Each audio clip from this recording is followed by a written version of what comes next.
Hello and welcome to The Nation. You're joining me, Elane, Noor, Abdullah, right here on Bernama TV. Today, I discuss the topic of COP26. Where do we go from here? Now, the UK has hosted the United Nations Climate Change Conference COP26 in Glasgow from the 31st of October till the 13th of November 2021. Now, this two-week conference brought together 120 world leaders and over 40,000 registered participants. This included 22,274 party delegates, 14,124 observers, and 3,886 media representatives.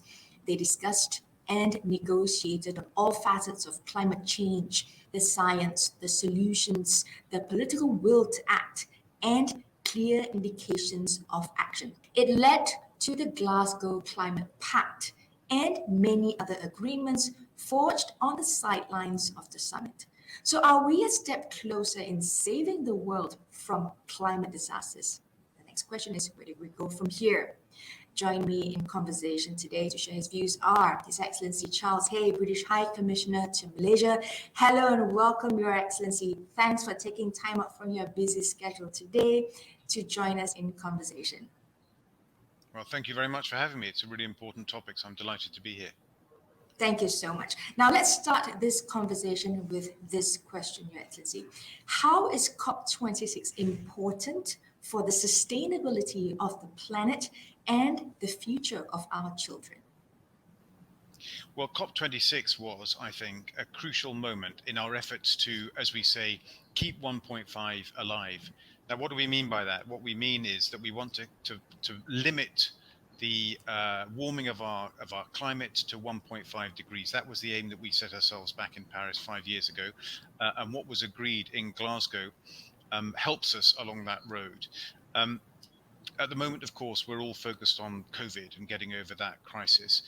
But in actual fact, the climate crisis is much more existential for us, because no matter what terrible things have happened through COVID, and terrible things have happened, we will get through it and we will build back our economies. But if we get the climate wrong, we will cause irreversible damage. If we let the temperature rise way beyond 1.5 degrees, we will end up with catastrophic consequences for us all. And in Glasgow, we were, as presidency of COP, aiming to achieve in 4 areas, to simplify it enormously: coal, cars, cash, and trees. So by coal, we mean reducing the amount of carbon going into the atmosphere, and coal is one of the most carbon-intense fuels that there is. Cars, moving our transport systems away from fossil fuel-intense activity towards electric and other non-emitting vehicles. Cash, raising money to help the developing world meet their obligations and their needs. And trees, that's the nature part of it all, because trees and the natural world soak up and absorb the carbon that we're emitting. And I think we made major progress in all 4 areas. So coals, car, cash, and trees. That's the sort of a long and short of it. Now, do you think this Glasgow Climate Pact that was made here will be effective in keeping global warming to that 1.5 degrees Celsius? Well, the commitments that the participating countries made, the pledges that they made, not just in the Glasgow Pact, but in all sorts of other side agreements that you referenced earlier, I think will take us some significant way down that road. So, for example, there was a pact on methane. Methane is a very damaging gas from a climate perspective. And those that signed that pledge agreed to reduce the amount of methane emitted by 30% by 2030.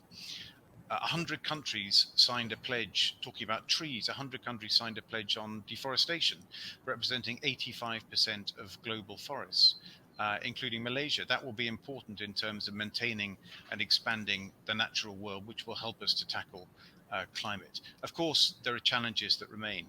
And when it comes to money, for example, we haven't yet reached our goal of raising $100 billion a year in climate financing, but we set out some stepping stones on the way to achieving that by 2023. Now, of course, speaking about funding, some say the developed countries like the UK failed to meet their pledge of providing that $100 billion a year to help developing countries achieve these climate targets. Are developing countries doing enough, Your Excellency? I think that's a very good question. And in Paris, we set ourselves this ambitious target of $100 billion a year in climate finance. And no, we haven't yet reached it. But one thing that the COPs do, and at the beginning you set out the scale of this event, the number of world leaders that took part, the number of delegates, the number of organizations, that creates a real impetus for ambition. And we saw, for example, the US announcing a doubling of their climate finance in the run up to COP, and many other countries too. So while, as I say, we're not yet at the target we set ourselves, we're much further down the road, and we aim to reach it by 2023. Now, you did start off earlier by saying that climate change is a bigger threat. We've had COVID for the past 2 years. Has that derailed a lot of the pledges or the action towards the targets that have been set? It's made it much more difficult. There's no doubt about it. But it also creates an opportunity because as our economies have been hit, and every economy has been hit by COVID, we do have the opportunity to, the phrase that people use is build back better. And that also means build back more sustainable. So as we look to regenerate our economies, we must try to do it in a way that is less carbon intensive than it would have been before. So for example, if we're looking to invest, we should be investing in electric vehicles, networks of charging stations, for example, rather than any alternative. We should be investing in low carbon buildings and low carbon alternatives, because very often people think about addressing climate change in terms of costs. How much is it going to cost to be less carbon intensive?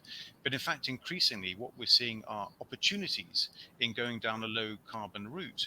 And if you think about it, burning coal, burning oil, burning gas, creating emissions which build up carbon and also pollution. There's much better ways of doing that. Harnessing the energy of the sun, harnessing the energy of wind, harnessing the energy of our oceans, which is a clean way of doing things, as well. And that's much better for the climate and much better for us all in terms of pollution as well. So there are better ways of growing our economies in the future compared to the past. Now, I just have a question with regards to comparing to the Paris Agreement and COP26. How far are we with regards to the gap in the target? We're closing the gap. We haven't closed it completely. If you look at the undertakings given at COP26, the best case scenario now is a rise of 1.8 degrees. So, in the words of Alok Sharma, who was the president of COP, when asked, is 1.5 still alive? He said, yes, but the pulse is weak. So we're not quite there yet. We have to fulfill the pledges that we've made, but we have to go further as well. And we have to do it in an ambitious way, which doesn't sort of push off all the difficult decisions till later. I mean, one analogy that people use is somebody saying, well, I'm going to give up smoking when I'm 50, but I'll wait till I'm 49 3/4 before starting to cut back. We need to cut back the amount of carbon going into the atmosphere from now. And we need to be ambitious. We need to make changes in the way that we work, make changes in our economies, make changes in our own personal lives to start that trajectory so that we get the carbon rates down. Is this realistic, Your Excellency? Because a lot, as you mentioned, the word is ambitious. Are these realistic goals for us to be able to work towards? I think there has been a step change in the last couple of years. When the UK took on the presidency of COP26 2 years ago, and don't forget the COP was meant to be last year, but it was delayed because of COVID. When we took on the presidency of COP, about 30% of the global economy was covered by net zero ambitions. Now it's something like 90% of the world economy is covered by net zero ambitions. Including Malaysia, who set a net zero ambition as part of the 12th Malaysia Plan. Now that's fantastically important because it means that the signals that governments are giving to business, to voters, is that we are going to reach a net zero economy. And now it's very much up to all the players in that economy, business individuals, to think about how we're going to reach net zero. And that is a very, very big change in mindset. So if you talk to people in the finance business, now they're looking for opportunities in low carbon industries. Not many people are queuing up to invest in coal mines anymore or coal power generation. That is for the past. The future is in renewables. The future is in low carbon, zero carbon activities.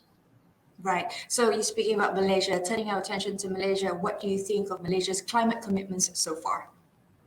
So it was very encouraging that the Malaysian delegation was led by the Environment Minister. It was a very strong delegation. Malaysia, of course, produced their nationally determined contribution, NDC, which is the work that every country has to do to set out how they're going to meet their targets. Malaysia Right. set out a target of 45% emission reduction with respect to 2005. And then, of course, as part of the 12th Malaysia Plan, we have that net zero commitment. Malaysia also signed the Forest Pledge and the Methane Pledge. So I think it's for every country to work out how they're going to do this. But I see very encouraging signs that Malaysia is heading in the right direction with the net zero target. And as we talk to Malaysian businesses and finance houses, we hear very high levels of ambition as well.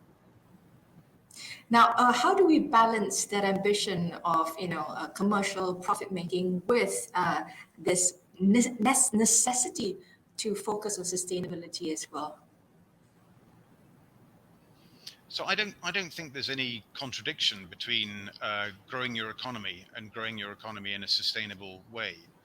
There are challenges, of course, and Malaysia is rather dependent at the moment on energy from coal-fired power stations. But there is already an ambition to build no more coal-fired power stations, and of Right. course, the net zero commitment will mean that by 2050 things will look very different in the energy sector here in Malaysia. And I also think there are advantages to be gained from being first movers in this. What do I mean by that? I mean that when I talk to potential investors who are thinking about coming to Malaysia or thinking about investing outside the UK, one of the things that increasingly they're looking at is where can I invest which has a low carbon footprint. So companies in the past would look for, good supplies of cheap labor, or they'd look for, a low tax environment, or they'd look for a good logistical hub for a region. Now they're also looking at, what will my carbon footprint look like in that Right. country? And if it's a country with a low carbon energy generation, for example, that will make it much more attractive. So I think, it's very much in the interest of Malaysia and other countries to start down that low carbon road earlier rather than leaving it till later. That's great. I think we're on the right track. Your Excellency, we'll take a short break right now. When we come back, we'll discuss a little bit more about the mandate given to the Ministry of Environment and Water. Stay tuned. We'll be right back after these messages.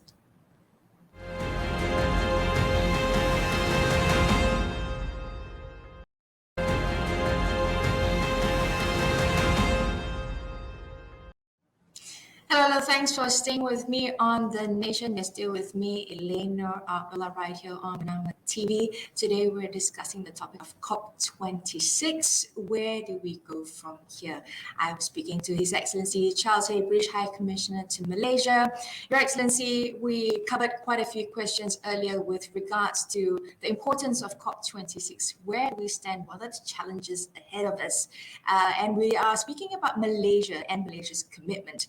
Now, the Malaysian cabinet has given KASA, or Ministry of Environment and Water, the mandate to pursue these few things: the rules on international carbon markets, the transparency on emission reporting, common time frame for nationally determined contributions, or NDCs, as well as climate finance. What do you think are some of these challenges, Your Excellency? Well, these four areas are really important for moving ahead. COP26 is behind us. We've made all these pledges, and now we need to work out how we actually implement them and fulfill them. So carbon markets are really important because at the moment, what happens is that, let's say you're a highly carbon intensive business, you actually pay no penalty basically, or very few penalties for being in the high carbon business. And we need to work out ways of incentivizing business to reduce their carbon footprint. And we also need to work out ways of rewarding people who work out ways of absorbing carbon from the air. And Malaysia is incredibly blessed with a huge carbon sink, which is the forest. And Malaysia, as you know, is more than 50% covered in trees. That's an amazing asset. And when we're thinking about how we offset carbon emissions, developing and generating more forest is a great way of absorbing carbon from the air. So Malaysia has a huge bounty there. But of course, the carbon market needs to be well designed in order to provide the right incentives and to reward, for example, those who look after their forests and preserve their ability to absorb carbon. So that's very important. Transparency on reporting emissions is obviously key because there are many different ways that you can record your emissions and your offsets, and that has all been set out in the very detailed and complex, the so-called Paris Rulebook, which was essentially finished at COP26. But that only works if there is complete transparency from everybody about how they've done it, how they've measured it, how they set it out. So I think that's key. The common time frame point sounds very technical, but actually that's really important as well, because up to now, the so-called the NDCs, the nationally determined contributions, which is your annual report card, as it were, have only been produced every 5 years or so for each COP. But there was a really significant agreement at Glasgow, which is that from now on, it will move to an annual cycle. That means that, of course, there have been some countries that have produced their report and they've kind of almost put it away on the shelf and come back to it 3 or 4 years later. But now they won't be able to do that because literally no sooner has a COP finished that you have to start working on your next annual report, your next NDC before the next COP. And that's very important in terms of keeping up ambition and also keeping up the peer pressure, frankly, between countries. And then climate finance, I referred to that a bit before. This is the $100 billion a year that the developed world has promised to the developing world to help in adaptation.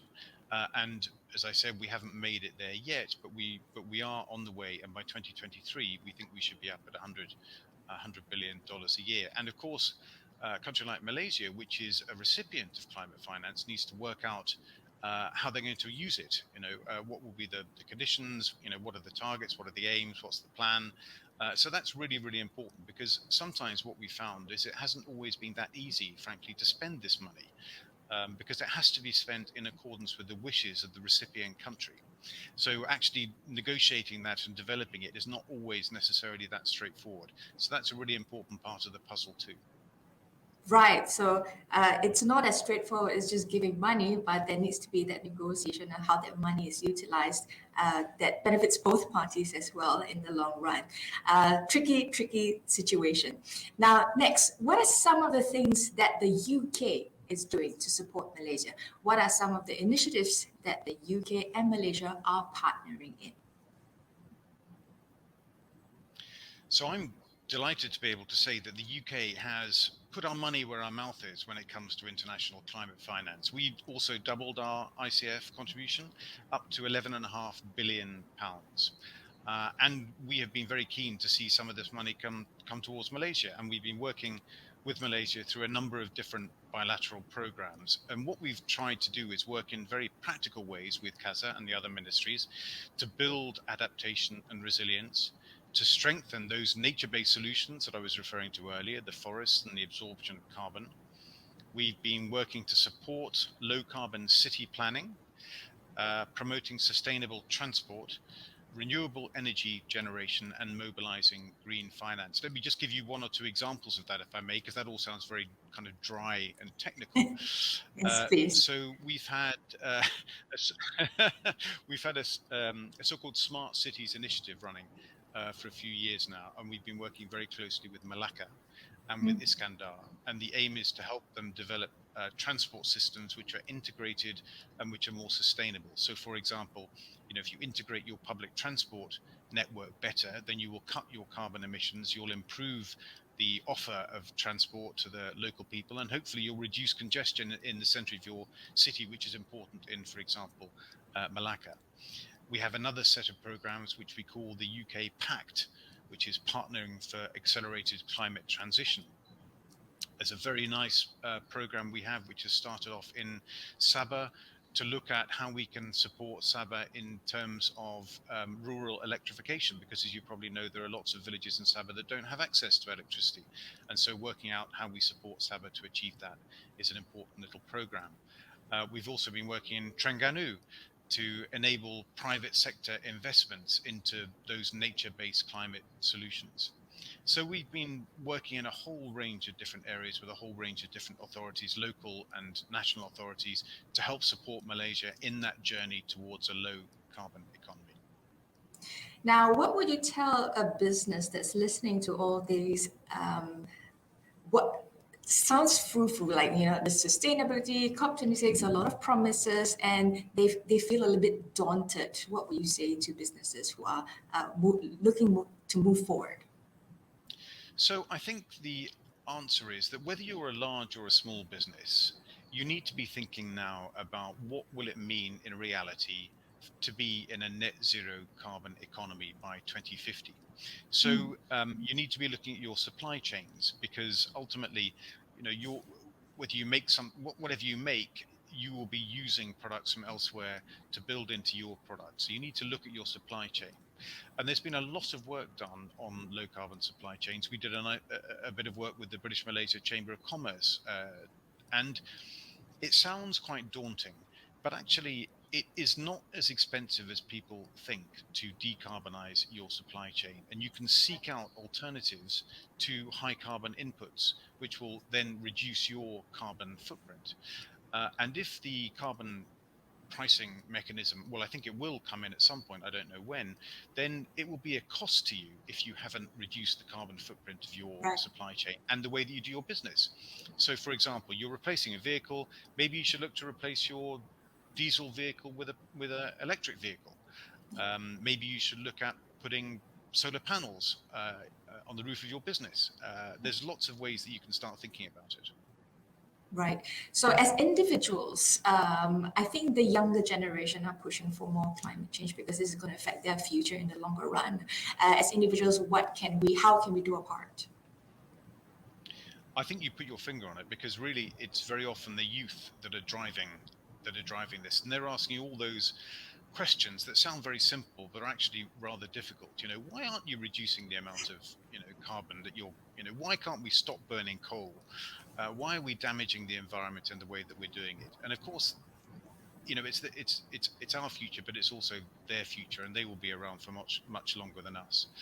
And they are driving it. And what we're seeing, I know that we're seeing this in the UK, and I'm sure that you're seeing it here in Malaysia too, which is that young people want to work in areas that they consider to be ethical Yeah. and not damaging.